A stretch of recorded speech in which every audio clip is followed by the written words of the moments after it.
Hello everyone, I'm Yazan Ibrahim, or as some of you might know me, Yazan Abu Ghosh. Today we're going to dive into a fascinating and essential topic from Chapter 5, Protection of Information Assets. Part A, Information Asset Security and Control. 5.3, Physical Access and Environmental Controls. If you are a seasoned auditor or just curious to understand how information systems into business environments, you've come to the right place. Let's begin. Physical access and environmental controls. Let's dive into a critical component of modern organizational security: physical access and environmental controls. While cybersecurity often takes center stage in discussions about protecting information assets, it's easy to forget that even the most sophisticated firewalls and encryption systems can be undone by lapses in physical and environmental safeguards. Let's break this down. Imagine walking into a server room. The hum of the servers greets you. Rows upon rows of blinking lights flash with purpose, the temperature is cool and the air is crisp, perfectly controlled.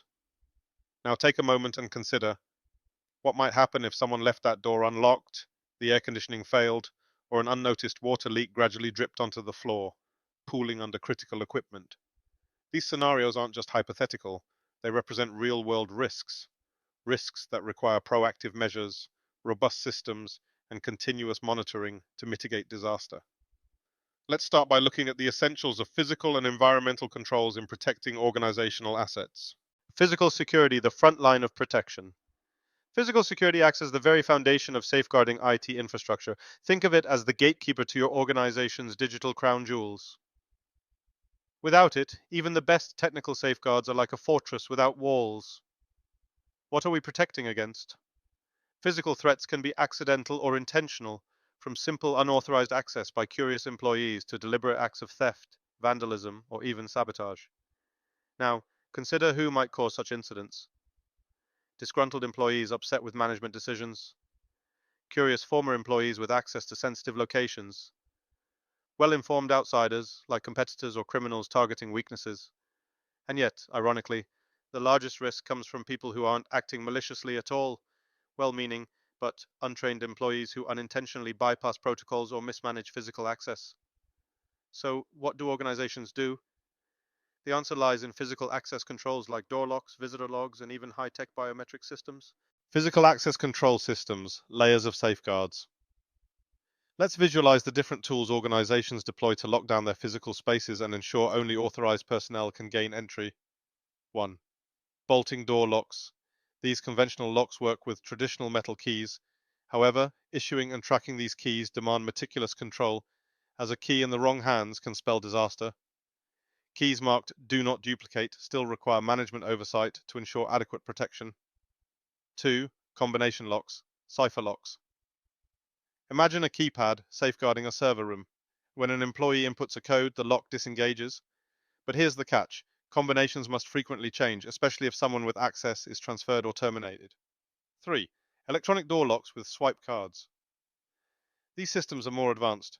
Each card is encoded to grant access for specific individuals, and best of all, lost or stolen cards can instantly be deactivated. They even keep logs of access attempts, providing an audit trail to track who entered and when. 4. Biometric systems. Now picture James Bond level security. Entry is granted only after someone verifies their identity via a fingerprint scan, retinal scan, voice recognition, or other unique biological feature. These systems are particularly common in highly sensitive environments, such as military facilities, where the stakes couldn't be higher: visitor management and logging, visibility in real time. But securing physical spaces isn't just about technology. Processes and protocols play a critical role. Consider every interaction a visitor might have when entering a restricted area. They should sign manual or electronic visitor logs at the reception desk or room entrance. Present valid identification to verify their credentials. Be escorted at all times by authorized personnel. In addition, special badges distinguish visitors from employees to avoid confusion. These safeguards combine physical barriers and human oversight to monitor sensitive spaces effectively. Environmental controls beyond human factors. Now let's shift our focus to environmental controls, an often overlooked aspect of IT security. Unlike physical security measures, which deal with people and access, environmental controls protect against nature's unpredictability, equipment failures, or infrastructure vulnerabilities. Controlling power issues. Power disruptions can cripple an organization's day-to-day operations. Let's break them into four main types. 1. Blackouts, complete power loss caused by weather events like storms or failures in power grids. These scenarios can span anywhere from a neighborhood to an entire region. 2. Brownouts, when the voltage supply dips below the acceptable range. Think of flickering lights. This places an enormous strain on sensitive electronics, potentially leading to long-term equipment damage. 3. Sags, spikes, and surges. These are the quick, unexpected fluctuations in power, brief surges that can fry a system in seconds or drops that interrupt seamless operations. 4. EMI, electromagnetic interference. The silent saboteur caused by electrical storms or even nearby machinery. EMI can crash systems, corrupt data, and disrupt signals. How can organizations defend themselves? Solutions range from surge protectors and voltage regulators to uninterruptible power supply UPS devices and backup generators. Surge protectors ensure voltage consistency, while UPS systems keep systems up and running long enough to safely shut them down, or in some cases continue operations during a prolonged outage, preparing for fire, water, and air trouble. Another layer of protection comes from guarding against fire, water damage, and even temperature fluctuations. Fire controls, fire suppression systems like sprinklers, FM 200 systems, a gas often preferred due to its minimal impact on equipment, and emergency extinguishers must be carefully positioned and routinely tested. Reinforced fireproof walls and ceilings also help delay fires from spreading. Water damage mitigation. Believe it or not, water damage is just as likely to come from a leaky pipe in the ceiling as it is from a natural flood. Placing specific detectors under raised floors and near drainage areas acts as an early warning system. During an audit, identifying these placements is a key step. Air conditioning and humidity control. IT equipment demands a stable climate. Temperatures that veer too high can overheat systems and shorten their lifespan, while unregulated humidity can lead to condensation and rust.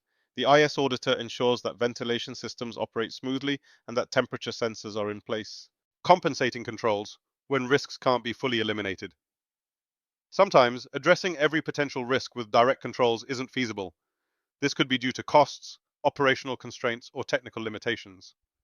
For instance, in a small business, one person might handle multiple roles, like serving as both an administrator and developer, because hiring additional staff isn't practical. In these cases, compensating controls come into play. They don't eliminate the risks themselves, but reduce their impact through alternatives, such as increased supervision over sensitive tasks, layered defense strategies like enhanced logging systems to monitor activity, more frequent audits. One practical example is relying on additional logging tools to capture actions made by users with broad access rights, enabling better visibility into potentially risky activities. Auditing physical controls. Finally, the role of the IS auditor comes into focus. Audits are more than just checklists. They're an opportunity to test the resilience of physical and environmental controls. Auditors don't just look at locked doors or swipe cards.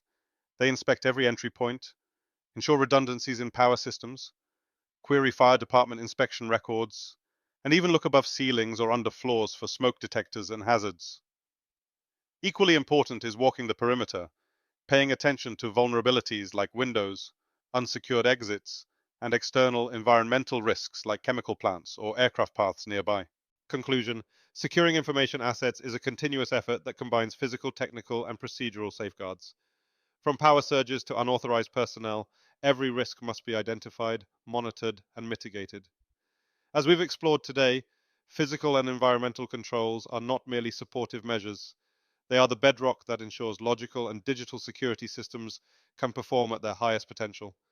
An organization's true strength lies in its ability to anticipate and address every vulnerability, no matter how small. These measures might not be front and center, but without them, the bigger picture of security falls apart. Thank you for watching, and as always, continue learning. Stay curious, and we'll see you next video.